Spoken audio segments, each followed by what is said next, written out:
This is Inside the Right. Tim, we have some really striking new polling for both JD Vance and Kamala Harris.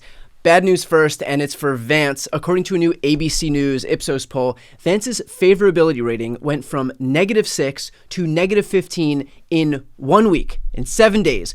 So first off, why is favorability important, and how devastating is this that his dropped 150% over the course of 7 days? It's not good. I mean, look, we're at a time where we're extremely polarized, right? And so, there was a period back in the 90s, 2000s, and the 2000s when I started doing campaigns, like candidates could get up to 70, 80% in approval. Like, they'd have everybody on their side and then half of the people from the other party. That was not uncommon. And then they could get as low as like 10 or 15. I mean, W. Bush was down to like 18% during Iraq because half of the Republicans weren't happy with them. And all the Democrats weren't happy with them. But in the Trump era, we've just been so polarized that like everybody kind of sits around the 40-45% mark mostly. And so for JD to be such a negative outlier as compared to the other candidates is really breaking the mold. I mean, there's a huge percentage of Republicans that just don't like him. Otherwise, he would be closer to that where he started at that -6. So a lot of Republicans clearly have been turned off by him.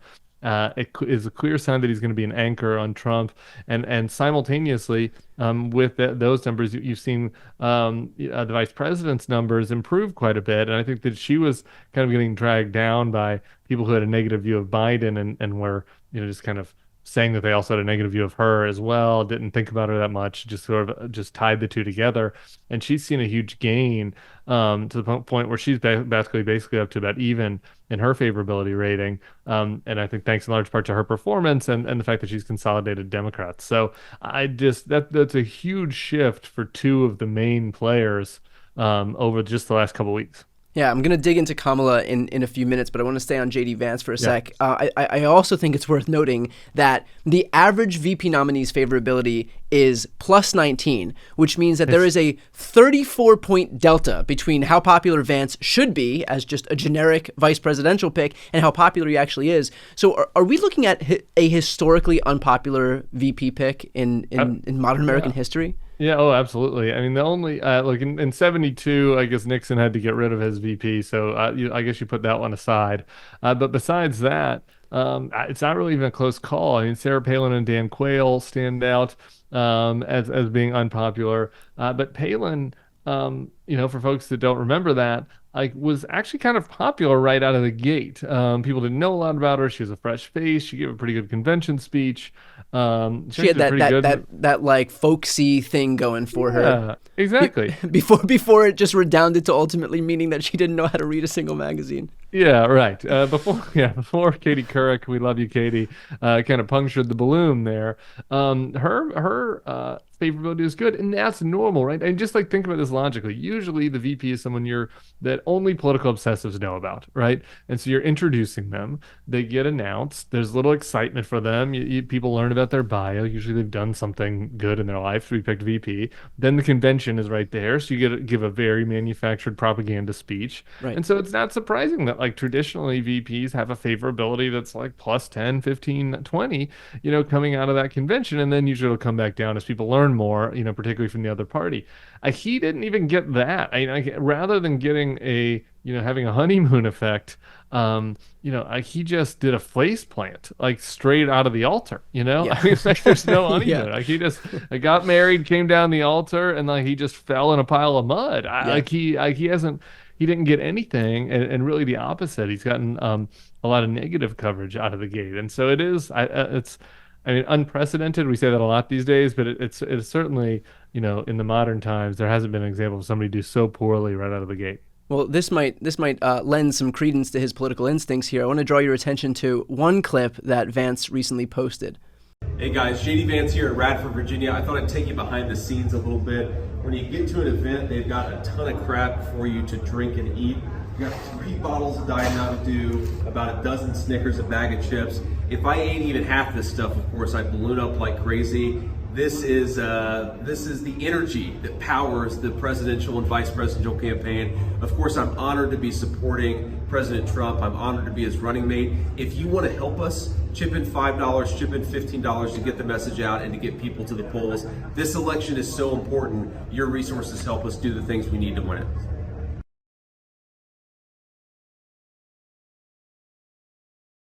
Okay, so Tim, I think we're both thinking the same thing here. How did a guy with such poor political instincts like Vance come up with something that's just so brilliant? Yeah, this guy really loves his Diet Mountain Dew. I don't, he just has no charisma. He has negative riz. His speeches are actually kind of worse than that clip, even some of them. I watched his Nevada speech.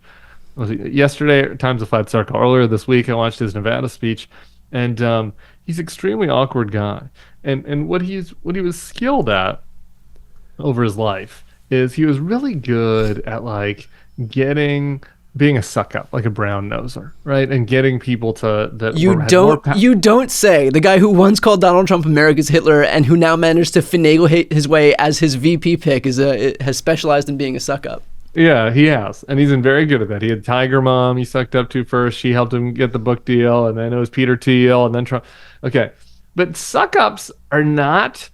That's not a characteristic trait that people like. Right? It lets you get power by sucking up to people above the chain. So it's like a useful trait to have if that's what you want to do with your life. But it's not a very useful trait if you're trying to get mass appeal. And I think what we're seeing there is a suck up who's not very used to, trying to be normal and appeal to regular people, like trying to pretend to do it in a very strange manner.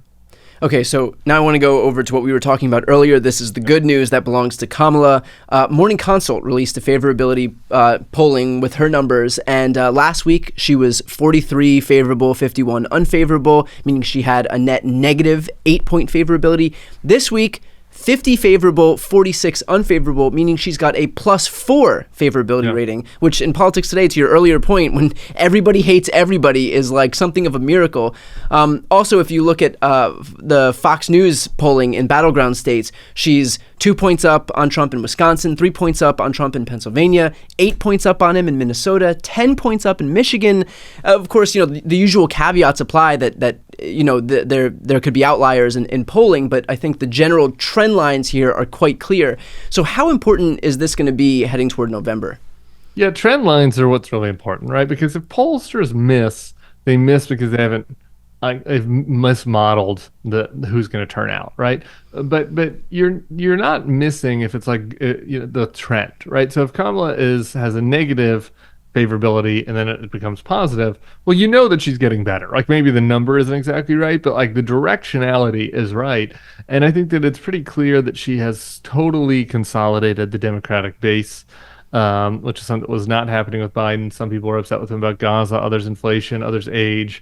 Anyone that had any of those concerns, it's like, with maybe a handful of exceptions, has come around on Kamala. And I think that she's appealing to some independents, unlike Vance. Her kind of reintroduction has been very clean, very positive. I think very refreshing to people, to who were a lot of the independent voters who were like so sick of having these two old men. Now you have a very refreshing alternative. So I think that's positive for her. And then you just look at the calendar here. She's got a VP pick coming up any day now. And then, you'll do a week with the VP. That'll be very stage managed. Then there'll be another week off and then the convention. And so you really could get into September conceivably with like 3 more weeks of positive news that really solidifies those numbers for her in the best case scenario. So I think that right now, like those are really important trend lines. And if she can kind of keep this up going through the convention, she's going to be, it's not a slam dunk any these days. I don't come on here and be like, the 13 keys to victory show Kamala is definitely going to win, but things are moving in the right direction. All right, and finally, let's finish off with this. I'm curious why favorability is so important because the way that I had thought of it previously is like, even if you have two wildly unpopular candidates who both have, net negative favorability ratings, eventually it's just going to be a binary choice. And so as long as Joe Biden, for example, is just slightly more popular than Donald Trump, that's what matters, because you got to pull the lever for somebody. And so even if these guys are both unpopular, you just got to be you just gotta beat out the other guy who's just as unpopular. So can you talk about the difference between the polling in terms of who people are more likely to vote for versus why favorability is actually important here? Yeah. Well, for starters, having a high favorability for her is going to narrow the amount of swing voters you have to talk to. So I'm sure, we've been talking on this feed about double haters, which has been a popular term this time, right? And so the double haters are basically based off this favorability. It's like it's somebody that has an unfavorable view of both candidates. Right. And to your point, eventually it becomes a binary choice or not. Maybe some of those people vote for RFK or stay home. And so you could still win with a bad unfavorability rating, but, it becomes more challenging. Right now, the number of double haters are going down quite a bit. And so Kamala now has a much bigger group of people who like her that you can just focus on turning them out. And that's a lot easier, right? Like, it's not so easy, but like you got to do it, right? Like that's a job that's like, okay, we have all this group of people, we know they like us, we just got to make sure they actually vote.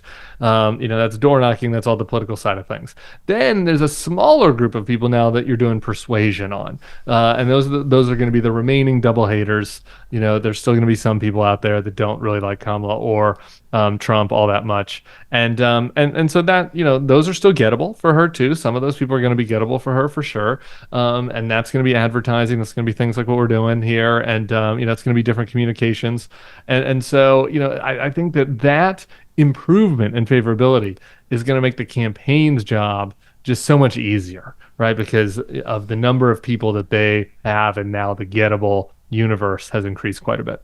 Yeah, well, at least until those double haters see the JD Vance commercials where he talks about potato chips and soda. I don't see how Kamala can overcome that. Yeah, cat ladies. Yeah, they're gonna love that too.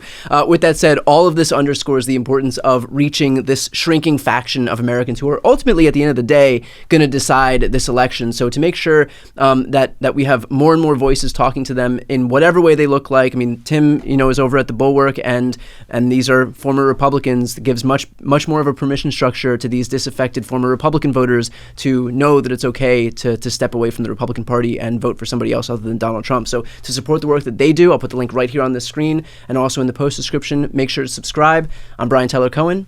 I'm Tim Miller. This is Inside the Right.